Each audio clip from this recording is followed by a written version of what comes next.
চাইলে কখনো আল্লাহ তাআলা ফিরিয়ে দেন না, কখনোই না। হয় আপনাকে দুনিয়াতেই দিবেন এই জিনিসটা যেটা চাইতেছেন, আর না হয় কোনো বিপদ আপনার থেকে কাটাই নেবে। ধরুন এই দোয়া করতেছেন, আল্লাহ আপনি আমাকে এটা দেন এটা দেন, আমরা অনেকে বলি যে আমার দোয়া কবুল হয় না, চাইতেছি আজকে 10 বছর 15 বছর হয়ে গেছে।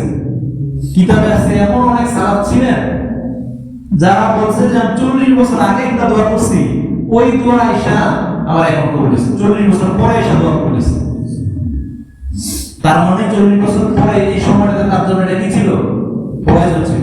আগে দিলে হয়তো তার জন্য এটা ভালো হতো না, কল্যাণকর হতো না। এটা একটা দুনিয়াতেই তাকে দিবেন।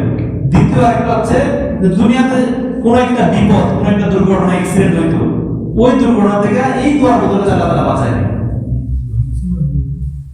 আর দুনিয়াতেই দিবেন না, 3 নম্বর ক্যাটাগরি হচ্ছে ওটা আখিরাতে দিবেন। আখিরাতে কিভাবে দিবেন? যে সে যদি কোনো আমলের কারণে বা কোনো জায়গায় একটু ফাঁকুরের কারণে জাহান্নামের দিকে চলে যায়, তখন তার এই দোয়ার বদলতে আল্লাহ তাআলা তার আমলের বাড়িগুলো আল্লাহ তাআলা জান্নাতে ঢুকাই দেন।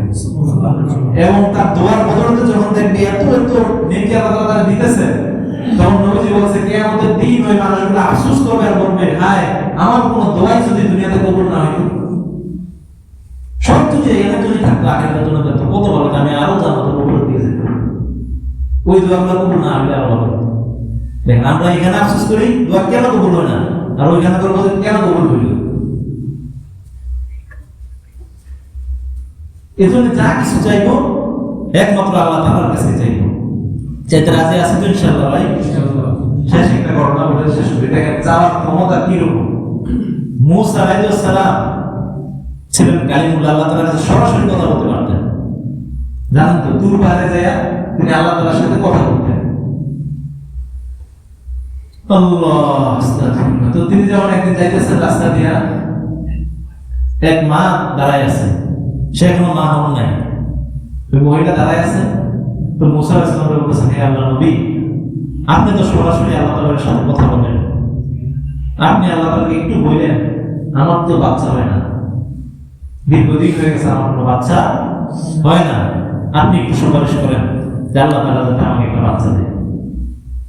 মুসা আলাইহিস সালাম বললেন, আচ্ছা ঠিক আছে, আমি জিজ্ঞেস করব। তখন গেছেন, যে কথার এক সময় আল্লাহকে বলতেছেন, আল্লাহ এরকম একজন মহিলা রাস্তায় আমাকে জিজ্ঞেস করতেছে তোমার বাচ্চা হয় না, বাচ্চার জন্য যাতে সুপারিশ করি। তখন উনি বলতেছে, আল্লাহ তাআলা বলতেছে, ওই মহিলা তো বন্দা, বন্দা বুঝছেন তো, বন্দা মহিলা কি হয় না, বাচ্চা হয় না। স্বাভাবিক আল্লাহ তাআলা নিয়ে আল্লাহ তাআলা কোরআনে বলছে, আমি যাকে চাই তাকে ছেড়ে দেই, আর যাকে চাই তাকে মেয়ে দেই, যাকে চাই তাকে ছেলে মেয়ে উভয় দেই, আর যাকে চাই তাকে একজনও দেই না। কিন্তু আল্লাহ তাআলা চাইলে দিতে পারেন কিনা? মারিয়াম আলাইহিস সালামকে স্বামী ছাড়াই সন্তান দিয়েছেন না, ঈসা আলাইহিস সালাম দিয়েছেন। স্বামী ছাড়াই গর্ভে ঈসা আলাইহিস সালামের জন্ম হয়েছে, মারিয়াম আলাইহিস সালামের গর্ভ থেকে তিনি আসছেন। প্রথম মানুষ হযরত আদম আলাইহিস সালাম, কোন পিতামাতা আছে? তাকে আল্লাহ তাআলা পিতামাতা ছাড়াই কি করছেন? সৃষ্টি করছেন। সুতরাং আল্লাহ তাআলা চাইলে সবই সম্ভব। যেখানে অসম্ভব, অস্বাভাবিক হইতে পারে না, ওইটা আল্লাহ তাআলা চাইলে করে দিতে পারে। যেমন মুসা আলাইহিস সালাম সাগরের মাঝখানে লাঠি দিয়ে বাড়ি দিচ্ছেন না, সাগরের মাঝখানে রাস্তা তৈরি হয়ে গেছে। আচ্ছা, সাগরের মাঝখানে রাস্তা হওয়া কি স্বাভাবিক না অস্বাভাবিক? এটা তো স্বাভাবিক কোনো ঘটনা না, সাগরের মাঝখানে রাস্তা হয়ও না। ইব্রাহিম আলাইহিস সালামকে আগুনে ফেলাইছেন, তিনি ওইখানে বসে বসে আসতেছেন, জান্নাত এখানে আইতেছেন। এটা অস্বাভাবিক না। স্বাভাবিক নিয়ম কি, আগুনে ফেলাইলে মানুষ পুড়ে যাবে। তিনি তার নাতিদের সাথে গল্প করতেছে, আমি আমার পুরো জীবনে যত জিন্দেগিতে হায়াতে পাইছি পর্যন্ত সবচেয়ে বেশি আরামে ছিলাম ওই 40 দিন, যে 40 দিন কিসে ছিলাম? আগুনের মধ্যে ছিলাম। আল্লাহ তাআলা ওই আগুনকে নির্দেশ দিয়েছিল যে তুমি কি হয়েছো, আরামদায়ক হয়ে যাও ইব্রাহিমের জন্য, এত আরামে ছিল। এরকম অস্বাভাবিককে আল্লাহ তাআলা ঘটান, ব্যতিক্রম যে আল্লাহ তাআলা বানায় মেরে দেখান। তো মুসা আলাইহিস সালাম যখন আপিল করলো, আল্লাহকে বললো, তখন আল্লাহ তাআলা বললেন, মুসা বন্দা, ওনার তো বাচ্চা হবে না। তখন মুসা আলাইহিস সালাম গেছেন, যাওয়ার পথে থেকে ওই মেয়েটা দাঁড়ায় আছে, যে আল্লাহর নবী আপনি কি বলছিলেন? তোমার সাহাব বলছি, আল্লাহ তো এই কথা বলছেন, তোমার তো বাচ্চা হবে। মহিলা খুব ব্যথিত হয়ে চলে গেছে। এরপরে আরেকদিন আসছে, মুসা আলাইহিস সালাম যাইতেছে, তখন বলতেছে হে আল্লাহর নবী আরেকবার যদি একটু বলেন আল্লাহ তাআলাকে, আপনি তো চাইতেছেন কথা বলবেন। বলছে আচ্ছা ঠিক আছে বলবো।